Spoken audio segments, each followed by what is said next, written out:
哆啦 A 夢世界巡迴展東京站攻略嚟啦！根據暫時公布，東京站係到9月30號咋。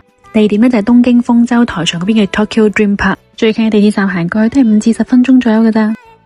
喺官網買飛呢需要日本電話，所以最後我都係要揾代購。成功購買門票之後會得到個二維碼，去到日本之後任何一間 7-Eleven 都可以兌換門票。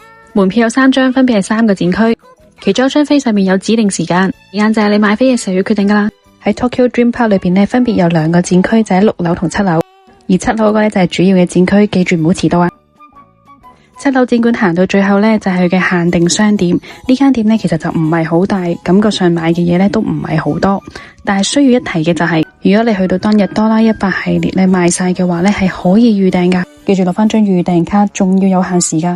不過佢個發貨時間真係比較長，大家要耐心等等。之後就慢慢同大家分享下3個展區有啲咩好睇啦。首先 Tokyo Dream Park 6樓呢度呢係冇限時嘅，大家可以隨時上嚟。呢度呢係3個展區裏邊呢最細嘅一個，都係打下卡，預留嘅時間唔需要太多。入翻室內呢就有間餐廳，都有哆啦主題嘅餐點噶。之後就到7樓呢個主要展區啦，呢一度係需要指定時間入場嘅，大家買飛嘅時候就已經需要揀定時間噶啦，同埋記住唔好遲到。之前聽人講呢，晏少少嘅場呢係冇咁多人嘅，所以我就揀咗4點半鐘，的確冇乜人。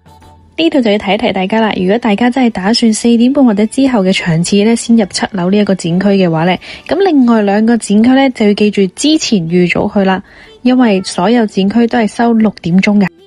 大家千祈唔好睇少呢一個展區啊，佢真係可以花上你好多時間嘅，因為佢除咗好多打卡位之外呢，佢仲有影片啦，仲有好多視像區，仲有商店啊，所以大家一定要預留時間啦。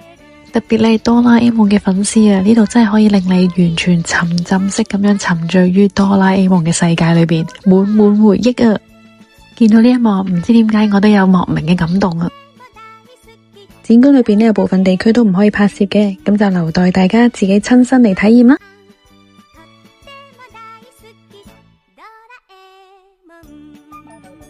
之後介紹就係最後一個室外嘅展區啦，一個大型哆啦帶住超過100個唔同造型嘅哆啦等住你啊！